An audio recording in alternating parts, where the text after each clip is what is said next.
আজকে আমরা ডুব দেব জোনাকি পোকার সেই রহস্যময় জগতে।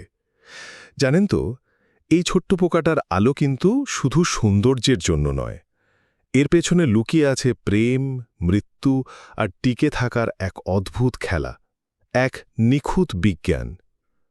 প্রথমেই বলি, এই আলো কিন্তু আসলে ওদের ভাষা, ওদের ভালোবাসার ভাষা। পুরুষ জোনাকি এই আলো জ্বেলেই তার সঙ্গিনীকে ডাকে।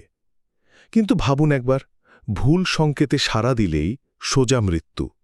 কারণ কিছু শিকারী প্রজাতির মেয়ে জোনাকি আছে যারা অন্য প্রজাতির পুরুষকে আলোর ফাঁদে ফেলে শিকার করে। কি সাংঘাতিক, তাই না? দ্বিতীয়ত, এই আলোটা প্রকৃতির এক নিখুঁত সৃষ্টি, বলতে পারেন এক বিশুদ্ধ শক্তি। ওদের শরীরে লিউসিফেরিন আর লুসিফেরেজ নামের দুটো রাসায়নিকের জাদুতে এই আলো তৈরি হয়। আর সবচেয়ে অবাক করা ব্যাপার কি জানেন? জোনাকি তার শরীরের প্রায় ১০০ ভাগ শক্তি আলোতে পরিণত করে, যেখানে আমাদের ঘরের একটা সাধারণ বাল্বের প্রায় ৯০ ভাগ শক্তিই কিন্তু গরমে নষ্ট হয়ে যায়। তাই জোনাকির আলোয় কোনো তাপ নেই, আছে শুধু স্নিগ্ধতা।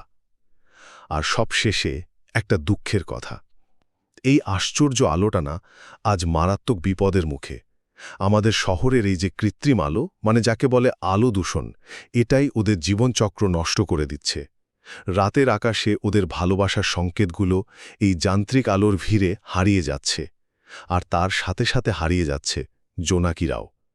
আসলে জোনাকি আমাদের এটাই শেখায় যে ছোট্ট একটা জীবও নিজের ভেতরের আলো দিয়ে গোটা জগৎকে আলোকিত করার ক্ষমতা রাখে।